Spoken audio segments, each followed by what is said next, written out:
All right, we're on live. Sorry, with Jesse with Last Second Sports, and my name is Mafi. I'll be hosting at Big Mac Sports. So kind of mess things up because of time zone issues and everything, but we're all good. We're here, and I guess Jesse's gonna help me along. So, how was the weekend, Jesse?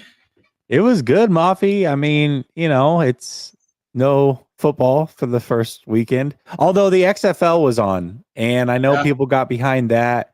I didn't watch any XFL games. However, I did see a video of their replays that they do, and I really enjoyed that. I don't know if you caught that, but I like how they did it.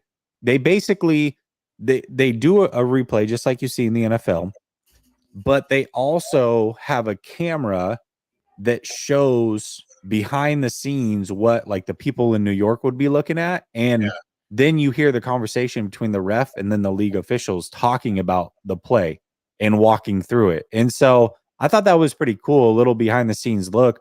I wish the NFL would do something like that. Be more transparent. yeah. We could have used that in Philly this year, right? Yeah, yeah, no doubt, no doubt. Yeah, we definitely could have used that. It's just crazy, like how um, other other venues are using stuff that the NFL should be using, like that could have really helped Kyle Shanahan out in that NFC Championship game, that first couple of series. So yeah, it's I hope they try to do something when they have those owners meeting, right? And then they Yeah, can get something going.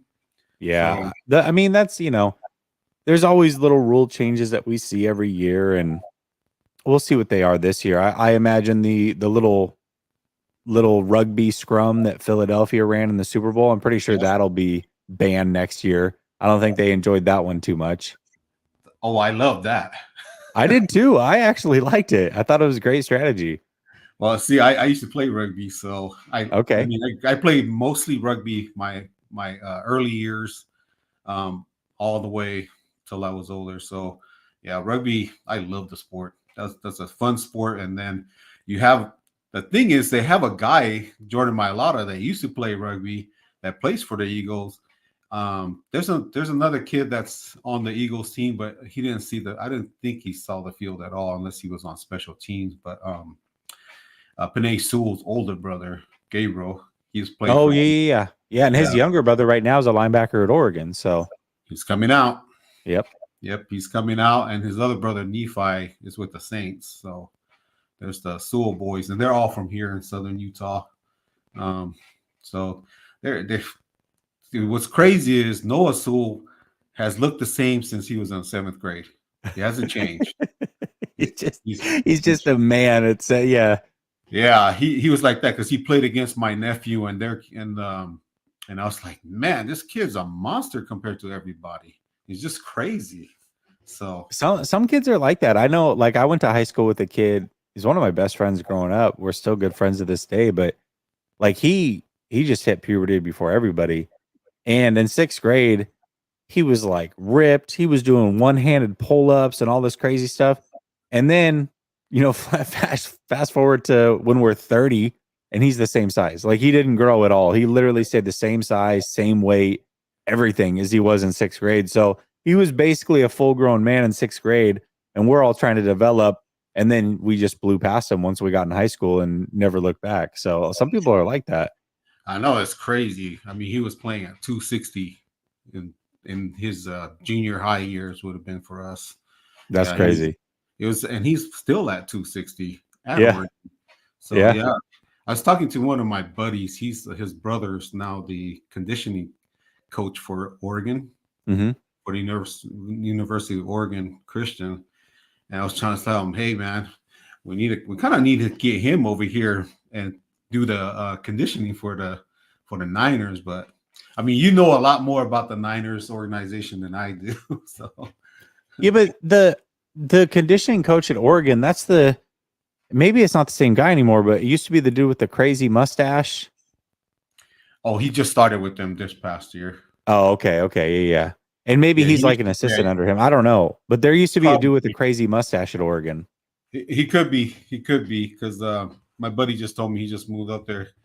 Christian actually played at USC, and then and Eric Armstead was a buddy of his. They both went to USC at the same years, and then he went to the Bears, and his knees were never the same after his injury at USC. So he couldn't play anymore. There's a lot of guys coming out of college where their knees just prevent them from even playing at all. So it happens. I mean, you're talking about bodies just aren't meant to be that big. It's not normal. You know, your body's only meant to be so big, and so for a lot of these guys that carry a ton of weight or their quads, like it's not, to me, it's no surprise that Nick Bosa has 2 ACL tears. I mean, his quads are massive. You're not meant to be that big. You're not meant to put that kind of torque on your ligaments and joints and all those other things. So, yeah, it doesn't surprise me at all that a lot of these guys, unfortunately, are done at a young age. I mean, you saw it in basketball. It's usually a bigger story in basketball because you're a higher draft pick, like a Greg Oden or Brandon Roy or something like that. Yeah. But it happens. I mean, bodies are only meant to be so big, I imagine, and ligaments and joints only handle so much force and trauma and all that other crazy stuff. So, and bodies were really meant to go and work the fields or do work, not play sports and kill each other. Hey, what I wanted to ask you is, how come you turned down your invitation to Cabo over the weekend? My what now? How come you turned down your invitation to Cabo over the weekend? Yeah. Hey, everybody was getting invited to Cabo, but not me, man. I don't know what the deal is. Kyle, where's my? You know what? Kyle, I just moved. He must have sent the invitation to my old house. That's what it is. I didn't check the old address. Yeah. No, but I don't know. I mean, the off season is the off season. So I actually like your tweet last week where you tweeted, just don't give up, just keep going. You tweeted something in that regards of being a content creator. You just you'll have to pull up the tweet. It was from last week. I think it was like Wednesday or Thursday.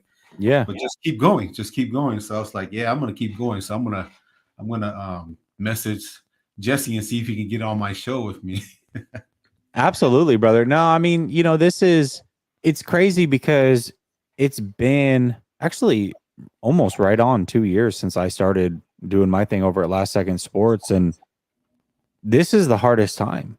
So I'm thinking to myself, wait a minute, I actually started my channel during the hardest time and saw growth. And so I think a lot of us, especially coming off the season, you're used to seeing certain numbers and you're about to get in this point where those numbers are cut. I mean, in a third, half, a third, whatever. Subscribers slow down, views slow down. And it really can be one of those things that kind of messes with you. You're like, wait a minute, I had some good momentum here towards the end of the season. What's going on? Like, people not mess with me anymore. But reality is, most fans they're just not on that level of consuming the NFL all year round. They like other sports, and there's nothing wrong with that. And so you're going to see people that'll leave right around draft time or free agency. They'll be back. Then you'll have a couple weeks of lull. Then you'll have the draft, which will be great. You'll have a good week or two there. And then it gets really nasty because, I mean, camp's a couple months away. It dies down even more. So I just say, take this time, refine your skills, get ready. And then that way, when the season starts, you're ready to go and you're a more polished, better product than what you were when the season ended. I mean, this is your off season to get better too. I mean, you look at NFL pros or athletes, they're out honing their craft during the off season. Some come back out of shape. As a content creator, you don't want to come back to the season out of shape, is what I'm saying. So hone your craft now. No, that's very true. So I decided to do a couple of things different. Tuesdays are my trivia days, so I'll do a short. I like it. And I'll do a trivia and ask a question. And I'll post it up on Twitter, on LinkedIn, and on YouTube, and see if everybody can guess. I mean, it's kind of fun. The last two weeks I did that, so I'm gonna do that again tomorrow. I'm gonna post it up in the morning and see where everybody can be at. And it's not like something, but what I ask everybody, don't Google it because that's not fair. Yeah, You yeah, should yeah. already know this, or you should ask your friends, your homies, and don't Google the stuff. So, and so that's what I want to do.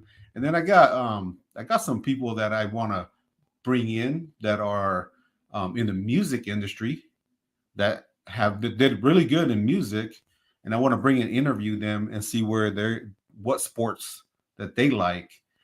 So I'm gonna do a couple of those things, but at the same time, I'm gonna still do the 49er content because the Arizona game is when I started doing.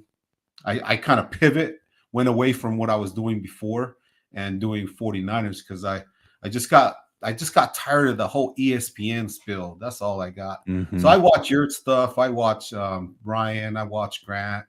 I watch all the main guys, Larry, so and Vish. So I watch all of them because it's different takes than the same being fed what your talking points are from the networks, right? So that's what. And then I was like, hey, I'm just gonna do it and see where I go with this. So Why that's not? Why not? why Why not, not, right? man? And that's kind of what I learned is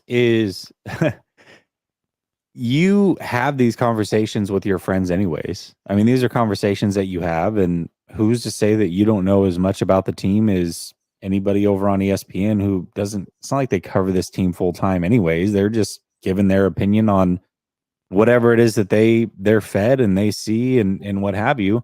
So what makes them any different than you?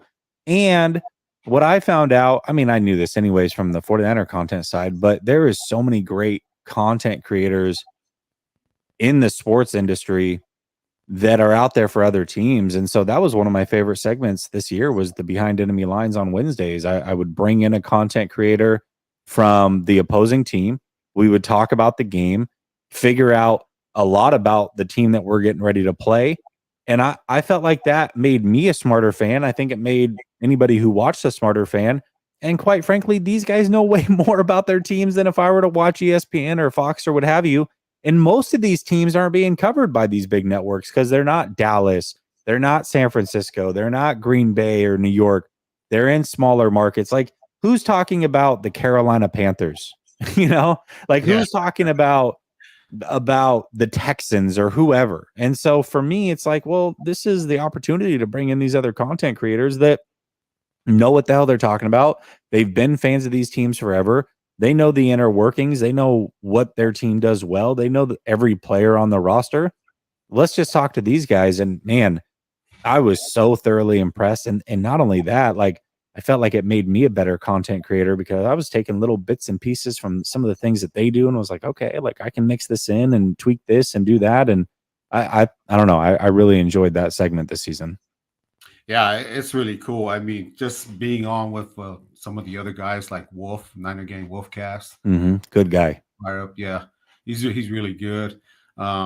Chris is really good too. We did a WWE SmackDown on Friday, Hmm. so we're just smacking down all the rumors and everything that was happening WWE style. So we did all of that.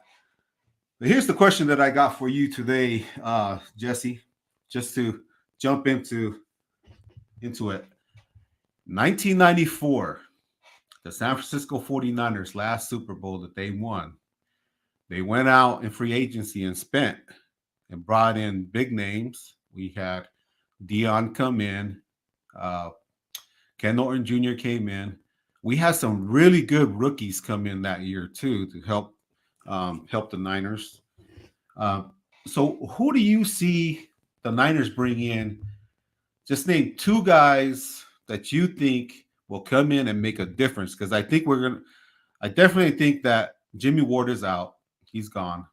Um, and Emmanuel Mosley might leave too. So, what's the two guys that you think will come in and have an impact like Ken Norton Jr. did and Deion Sanders for the San Francisco 49ers Man, this year? listen, I don't know if they're gonna go get these guys because this regime's a little bit different. They always find like one guy every offseason. They really like hone in on this one guy. I could see that being like a Hargrave from Philadelphia, defensive tackle. I would love for them to go get Deron Payne. He was a guy that when the trade deadline was coming up, You know, a lot of people were talking about CMC, and I was like, no, go get Deron Payne. That's the guy that I want. And they almost got both. They were definitely sniffing around with Washington, almost pulled off a trade for Payne. So now that he's a free agent, I've got to imagine that they're definitely gonna still kick the tires on Deron Payne and see if they can bring him in. They need help up the middle, which is crazy to think because the San Francisco 49ers have put so many assets in this regime into the defensive line, but now it's an area of opportunity for him going into this offseason. I think Deron Payne would fit perfectly next to Eric Armstead. I mean, that would be an incredible pickup. So Deron Payne is going to be one. I would say Chauncey Gardner-Johnson would be another one. I mean, he's basically the young version of Jimmy Ward. He's 5-6 years younger, but he's basically the same player. He can play in the nickel. He can play safety. He's so versatile. He's a great blitzer. He can just do so many things. So, I mean, I think maybe he's a pipe dream. I think Deron Payne's realistic, and I'll throw out another realistic player. I think Nasir Adderley. I would love for the 49ers to look at him. Adderley is a kid that I like coming out of college.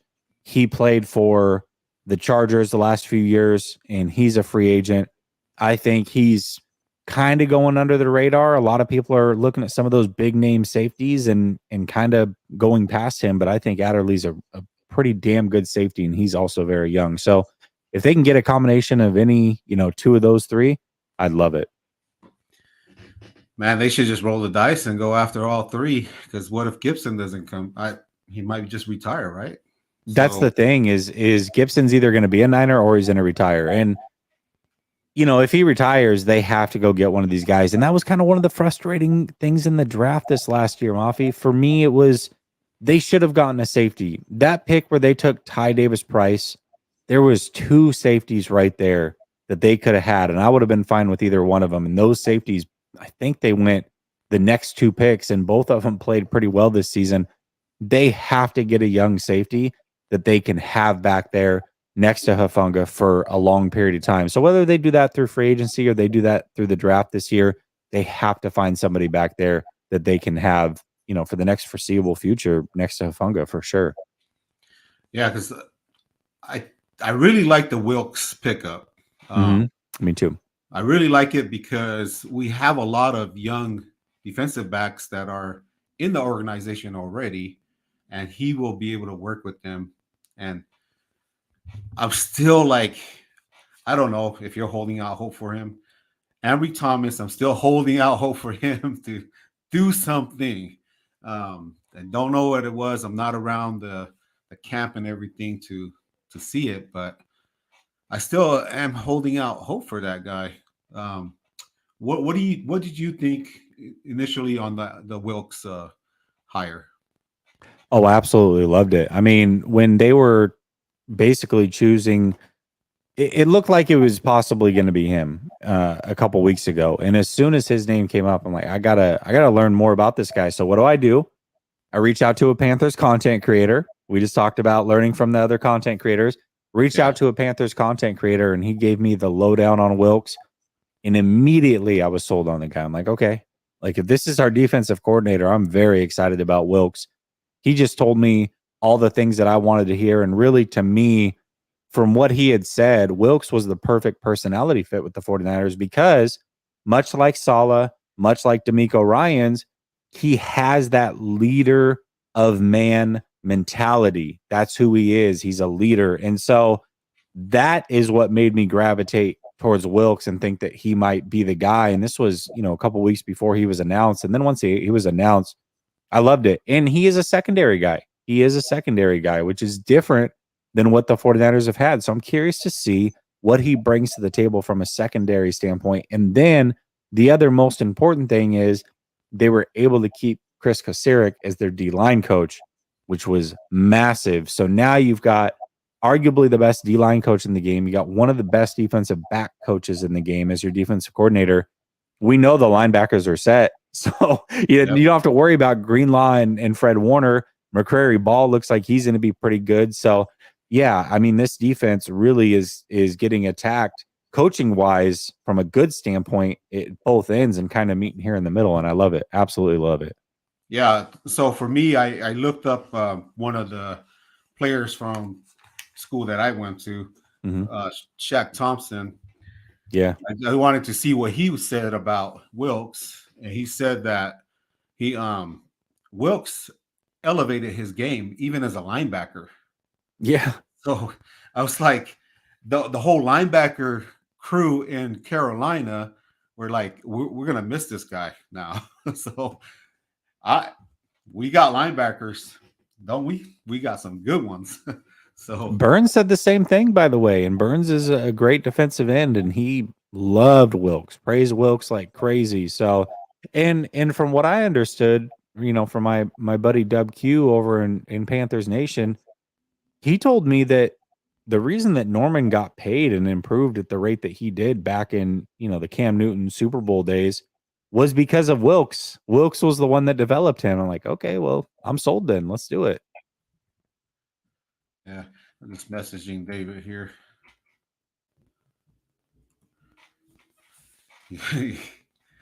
I usually have a lot of the guys just jump in, but today we're just gonna it's gonna be just us. So you know, that hire to me signaled that Kyle and Lynch, that they're serious about getting to the Super Bowl this year.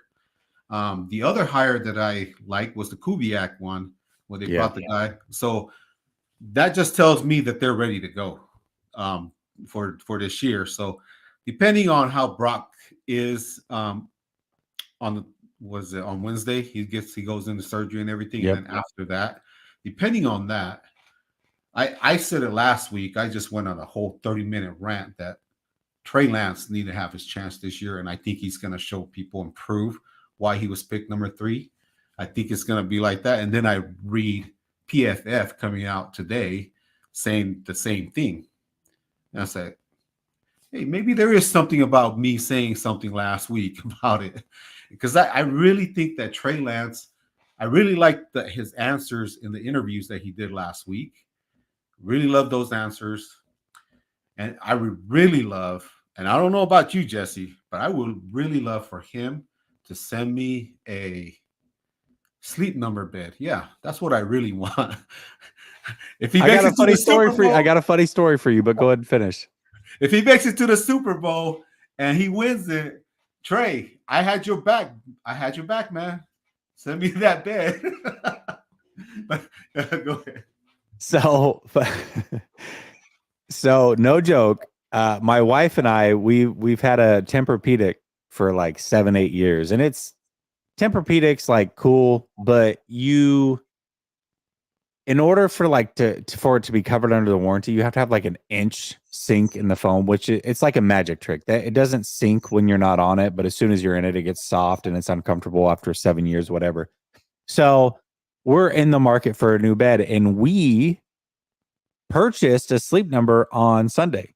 So, my number is 45, Trey Lance. Shout out to you. They were having a President's Day sale, half off, whatever. But I did it for my guy, Trey Lance. So if he doesn't show out, I'm returning the bed. I have a certain amount of time, Trey. I have 100 days. So if you don't do what I expect you to do, I'm returning the damn thing, just so you know. Oh, I have a friend that owns a mattress store. And I was just like, dude, how can anybody afford these freaking things, man? It's like buying a car. You know where they get you, bro. You know where they get you? It's their so the mattress is half off, okay? But then they've got their little like electric like razor things. Those are the same price as the mattress. Luckily, I had purchased those. They're not Sleep Number brand, but I had purchased those with my last bed, so I didn't need to get it from them. But they're like, yeah, you can get our deal to raise it up and lower it and all those things. Now that's $4,500. I'm like, well, I already got those, so we're good to go over here. But now I see how you get people coming and going. You charge as much for that thing as you do the mattress. That's great. That's crazy. Man. Yeah, Trey, we got your back. So Jesse is going to return his bed when you replace it with one. And That's right. You can send me the other one to That's my right. house. And actually, you know what? now that I know what my number is, I really do question Trey Lance as a man. He said his number is 38. That's a little soft, Trey. I'm just throwing it out there. You're sleeping a little soft, my guy. Hey, it'd be like that Bob Marley song, what is it? Ground was his bed last night and rock was his pillow too. Yeah, right. So, all right, man. I saw Rich Eisen interviewed Warren Sapp. Mm-hmm. So when I say this, just tell me what you think about it. Okay. Pickleball. You said who? Pickleball. Pickleball. Yeah. Know anything about it? No. I do, but I'm not any good at it. I'm horrible at pickleball. Like tennis, pickleball, I'm not good at any of that stuff. So you're not good at table tennis. What do they call it now? Ping pong? I'm okay. I'm okay. Actually, you know what I'm actually decent at? What's the badminton, the one with the birdie? Pretty good at that. I'm pretty good at badminton. Yeah. Yeah. No, I saw Warren Sapp getting challenged by all the guys giving him crap about playing pickleball. He's got his pickleball racket and everything. I'm like, oh, he's like in a league and everything, huh? Yeah. Is he here in Florida? I might have to go pick up some pickleball and challenge Warren Sapp. He could be, or he might be over here for the senior games in St. George, Utah. Oh, okay. Fair enough. And they take everything serious, man. They train year round to do this stuff. And I'm like, yeah, that's not my cup of tea. I play basketball. That's why I text Ryan. I told him, hey, if I'm down there in Sacramento, you want to play basketball, I'm down. I'm down to go play. Hey, I'm with it. I play pickup on Saturdays, but my knees are shot, man. I got arthritis in my right knee and a torn meniscus. So it hurts, but that's why I can only do it once a week. It's like I got to take the rest of the week to recover so I can be ready to go again on Saturday. So I do a week too. So I do basketballs on Wednesday nights. But okay. The players out here are all college players. So yeah. And then the 5:30 in the morning crowd, they play at the local churches here. They have gyms inside of them. Yeah. And it's 5:30 in the morning. I'm like, nah, not gonna do that. That's dedication. That's dedication. Yeah. I'm gonna say what's up to John Jay here, man. Hope everything is doing well for you, my man. 49ers Ultimate Report. So just a shout out to John Jay and everybody else that's in here. I got my times mixed up, so all my crowd from LinkedIn, they're gonna have to see this on a rerun. So it's all good. So the shout out to John Jay, man. So here's the other guy that I want to ask you about, Jesse. Just tell me the good, honest truth about this guy. He got cut last week. Derek Carr. Anything you see there that he can come on and help out with the Niners on, or they just take it's all right? Yeah, I think a lot of it comes down to to Brock Purdy on Wednesday. I think that's going to be a big piece. And then what do you think ultimately of Trey Lance? I mean, my problem with Carr is I think he's marginally better than Jimmy Garoppolo. Definitely. I mean, I think at his best, he's a probably top 12-ish guy. I think at Jimmy Garoppolo's best, he's like, 17-ish. So he's better than Jimmy. And maybe that's enough to win, but you're going to have to pay him a lot of money. I mean, where are the 49ers going to find $25-30 million to pay Derek Carr to maybe win a Super Bowl? Who are you going to get rid of in the process? I think the 49ers are hoping that Brock Purdy will be back and ready to roll, at least to compete for the job, be a backup at the very, very least. I think that's what the 49ers are hoping for. And if he's not, and Trey Lance is your guy, which I would love to see, I mean, I think we got to figure out what Trey Lance is this year, one way or another. Then you got to go out and get a veteran. And there's plenty of veterans out there that you can get to be your backups that are going to be much cheaper and can win you games. I mean, this will piss people off, but I don't see a big difference between Brock Purdy and Taylor Heineke. If Heineke's our backup, I'm not that mad at it. I think he can win you games just like Brock Purdy was able to. And, maybe long-term Brock Purdy's, better than he is. But at this very moment, I don't see much difference in their games. I mean, I would probably argue that Taylor Heineke's got a better deep ball. And he might be more athletic beyond the line of scrimmage. So I don't think that there would be that big of a drop-off if you had to play a Heineke. So to me, that's what I would do. If I can get a Heineke for $5 million and Brock Purdy's out for the season, then I'm doing that. Obviously, if Purdy's healthy, then I'm between him and Trey Lance. They got to battle it out to see who the future of this team is. But if he's not, I'm not going the Carr route. I'll let Jets or Saints or whoever pay Derek Carr, and maybe it'll pay off for them. But for the 49ers, I just asset wise, money wise, their contracts and what they're trying to do and their money just doesn't line up with what Derek Carr brings to the table. Who's that? What was I gonna say? Okay, so what's the name right now? So Heineke would be your guy as a veteran coming in as a backup. If Purdy's out for sure, then I would love to get Heineke because, like I said, to me, he's a very similar player. And so if you have to go to a Heineke, I think he would be a perfect fit if Trey Lance went down. I mean, I think you can basically implement the same things that you did with Brock Purdy and allow Heineke to operate that offense and win you games. I don't think there's any doubt about it. If Brock Purdy is healthy and you're bringing in a third guy, then you're going to have to bring in somebody that is willing to play third fiddle. I don't know the answer to that question right away, but I mean, there's guys out there, maybe you can get lucky. I would say for a backup, either Heineke or Mariota would be kind of my dream backup scenarios if Purdy's out. If Purdy's there, then it's, who knows? There's guys out there, but you're probably more in are we bringing back Nate Sudfeld?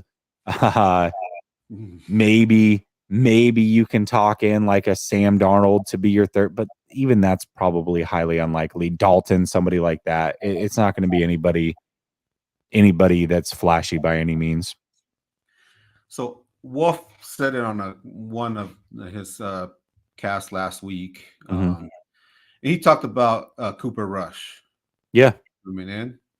I like the Mariota aspect. I like for him to come in because he's a running quarterback, and we need him. Here's the other thing. Let me pose this out to you and probably ask some of the guys that you get on with and see. Because this year, if they would have had a guy that played a different position and was able to throw, I think that would have been a good option. So maybe somebody that they draft, like that comes out, he's a quarterback in college, but they draft him as a wide receiver or running back, like how they did with Michael Robinson when he came out of college. Do you see a guy like that out there in college right now that they can bring in? Because if they don't change where they can have so many quarterbacks suit up, they have a designated player that's actually played quarterback. It didn't work out too well with having Christian McCaffrey as having that designation. Was there somebody I don't know if there was somebody on the 49ers roster that was able to do that, but what if they drafted somebody that was a quarterback this year in college coming in, knows that he's not going to be able to play quarterback, he'll be a receiver or something? Do you see a guy out there in college football right now that they could draft, that could possibly fill that in emergencies like they needed in that championship game? Man, that's a great outlook. I actually really like that. That's super outside the box. I don't know of any guys. I'm not a big college football guy.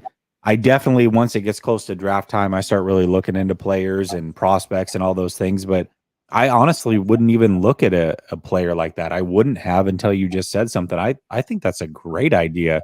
We'll see. We'll see what the rule changes. Like you said, they're going to change some rules this offseason. Maybe that's one of them. But if not, that's a hell of an idea. I mean, there's usually are guys like that. We know that Juszczyk certainly, could have played a little bit. Julian Edelman was a quarterback in college for a bit. So, a guy like that would be fantastic just to have and stash on the roster. Maybe they can make it at another position, but that's not a bad idea, man. If you can only carry two, I actually really like that. That's an outside the box idea. I love that idea. So let me tell you a guy that plays linebacker that did Okay. that in high school. Okay. Noah Sewell Yep. actually played kick returner, punt returner, quarterback, running back in high school. His junior year, he for I think it was Provo. They won the state championship because all they did was, hey, you're designated as the guy that touches the ball, and once he touched the ball, he was gone, and he's got a pretty good arm too. Hmm. So, but he's a linebacker. He's not. They tried to do the same thing with Right. Shaq Thompson back then, Right. and he's like, no, I'm only going to play linebacker. I'm not going to play running back because he was recruited out of high school as a running back, linebacker, and safety. So, in the pros, he went with the linebacker, which is a good thing. And Noah Sewell is 260 pounds, so I would stay at linebacker too. Yeah, I mean, it would have been nice to have Mohamed Sanu on the team. We know he's got an arm. Like he outthrows a lot of quarterbacks at least for distance. So, it would have been good to have Where him was on the he at? roster. I didn't know that. I thought they brought him back in this year. No, he That had tells you signed how with much I watch. I want to say he signed with Miami, and then I don't know if he got cut or what ended up happening to Sanu, but yeah, he would have been one of those guys. Yeah, this would have been, should have been, but it didn't happen. So, Right. Okay. So, how much time do you have left? Just I got about 13 minutes before I got to head 13 over to minutes. that other show. All right. So we'll just wrap it up here with this last question. You watched the slam dunk contest, right? I watched the highlights. I know McGlung won, who was a high school sensation, high school YouTube sensation. Loved watching his videos back when he was in high school. I think he ended up at Georgetown for college, and now Yep. he's like borderline NBA, but won the dunk contest. So I did see Yeah. some highlights. Yes. They just signed him all of a sudden. Who was it? The Sixers that signed him Mm-hmm. For a 2-week contract, and then he plays he goes in the slam dunk contest. But who says white boys can't jump? Hey, listen. And in fact, they're so inspired that I think they're coming out. I don't know if it's a movie or a TV series remake of the original I had just seen. Man, what's crazy because my cousin actually he played at BYU, Mm-hmm. and I went up there when he was up there playing at BYU, and I've never seen so many white guys dunking just in the gym. I was like, what the heck? Because I grew up in Del Paso Heights in Sacramento. And so, most of my friends were Polynesians and black. And so and then the ones that were my white friends, they didn't play basketball. They played baseball. That's what they played. Yep. And I was like, dang, these guys is just jumping out of the gym over here. I'm like, what the heck do they got over here? I'll tell you what, too. I will say this: anybody in college, whether high school or college, that was good at baseball, like really good at baseball, all of them could shoot. Every single one of those MFers could shoot. Usually the outfielders too. Those guys had jump shots for days. It's all they had. But man, if you played like open run versus a baseball player that was good, usually he had a jumper. Yeah, I don't know what the correlation is there, but that's the way I always saw it. It's timing because there's a lot of timing. So, Mm-hmm. I mean, when I used to just practice and practice and practice to dribble. And I mean, when I came from the islands, the only thing that I knew how to play was rugby. That was Okay. it.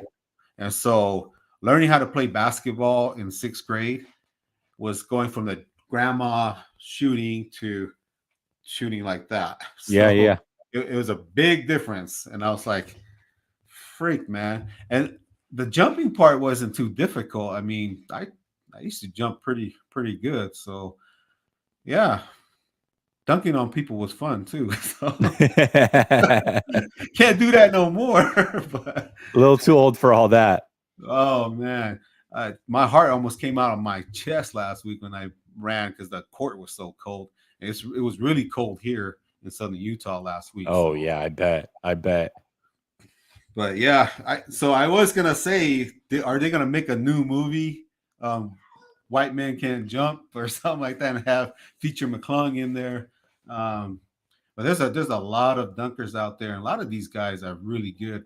I have friends that play basketball, but when they got on the football field, man, they were crazy, fast, explosive, and they can catch anywhere. You throw them the ball, you just throw it up, and they'll go out and get it. There's a guy Well, that we you get need. that height too. Like Yeah, if you're tall and I mean, how do you defend 6'6" on the football field at a skill position? It's hard. you don't. I mean, what's that? The tight end that the Chargers have for a long time. He was what, a 6'8" guy, and he just out jumped everybody and post them up. It was kind of like they post them up in the end zone. Well, That's what I we think need. I mean, Gates would do that, but Yeah, that was Gates. Yeah, it was Gates. what about Jimmy Graham for the Saints, man? Yeah, yeah. Julius Peppers was a basketball player too. Hell of Yeah. an athlete.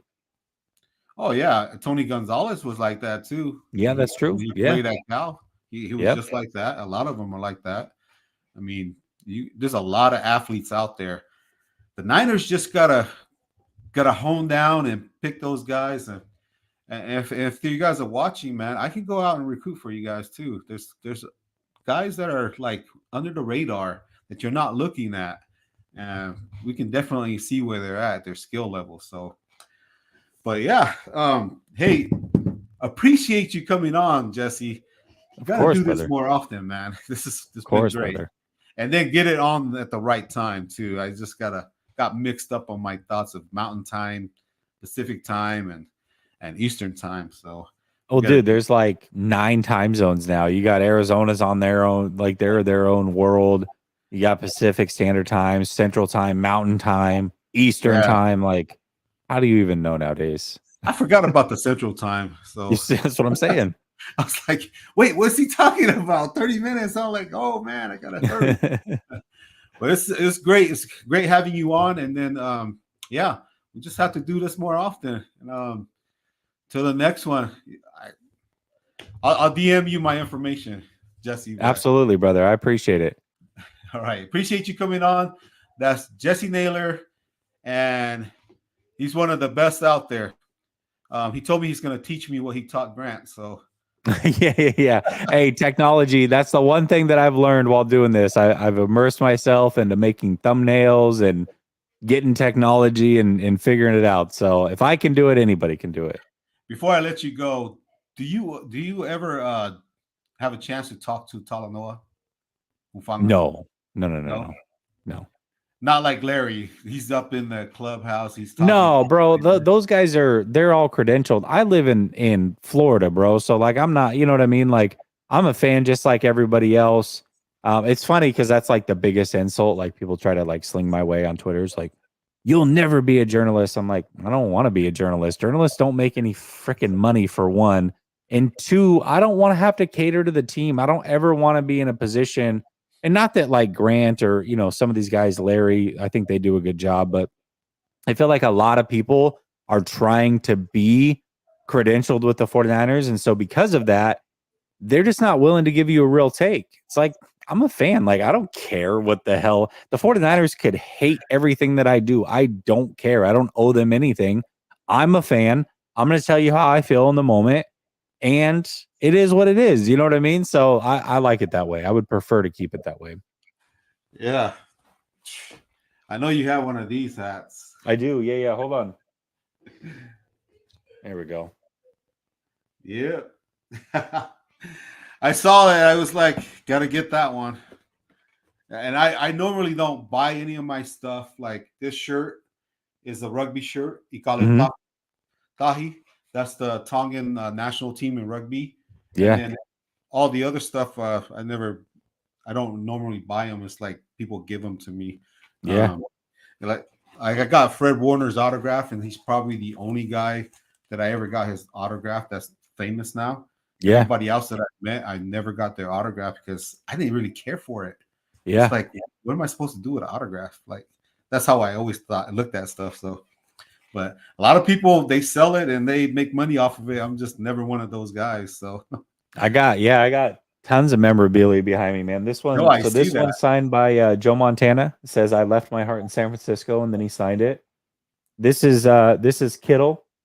This is Ronnie Lott, Debo, and then over here you can't see it, but I've got Cap, Dwight Clark, got Jerry Rice over there, Muhammad Ali. I got so many signatures. It's crazy. That's awesome. Hey, appreciate your time, Jesse, and then we'll have to do this again. Absolutely, brother. We'll talk soon, okay? All right, Jesse. That's All right, Jessie later. Naylor. We'll see you.